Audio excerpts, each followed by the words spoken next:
Hello everyone, I hope you are doing well. So आज की video में हम देखेंगे डिस्ट्रीब्यूटेड कंप्यूटर के कैरेक्टरिस्टिक्स, क्या क्या कैरेक्टरिस्टिक्स है इसके। So let's start. हमने इससे प्रीवियस वीडियो में डिस्ट्रीब्यूटेड कंप्यूटर देख लिया है, उसके कंपोनेंट देख लिया है। आज की वीडियो में हम कैरेक्टरिस्टिक्स देखेंगे। So let's see. सो पहला कैरेक्टरिस्टिक क्या है? मल्टीपल डिवाइसेस और system, processing and data storage in distributed across multiple device और सिस्टम।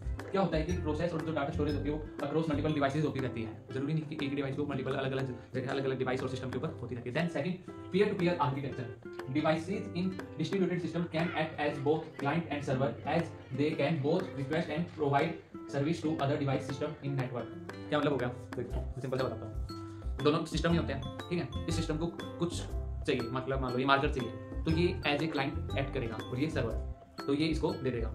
अब मान लो इस सिस्टम को चाहिए मार्कर, तो अब ये क्लाइंट एक्ट करेगा और ये सर्वर, तो ये इसको दे देगा। इस टाइप से चलता है।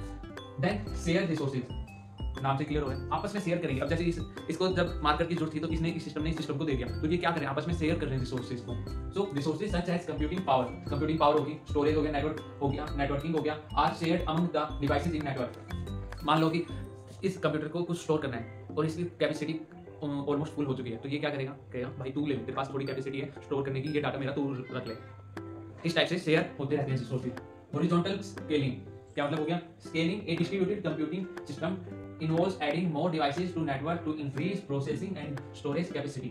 This can be done through hardware upgrades or by adding additional devices। पहले ऊपर वाली लाइन का मतलब समझते हैं। इसके अंदर क्या होगा कि मान लो अब इसको बार बार ऐसे अपना डाटा इस कंप्यूटर को या किसी और को देना पड़ रहा है। हमें पता है ये सिस्टम ज़्यादा काम कर रहा है, इसको ज़्यादा चीज़ें स्टोर करनी पड़ रही है, तो हम क्या करेंगे, इसके अंदर और स्टोरेज हो जाए, हम ऐसा फीचर ऐड कर देंगे।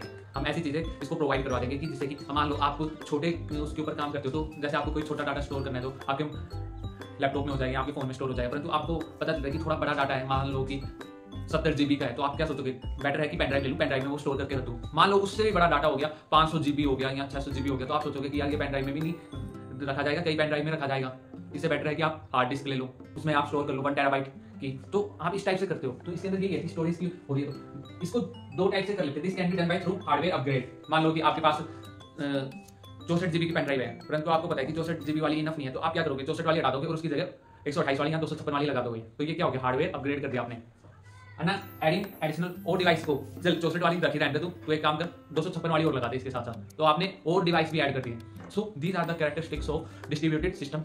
सो पढ़ाई करते रहें, ऑल द वेरी बेस्ट।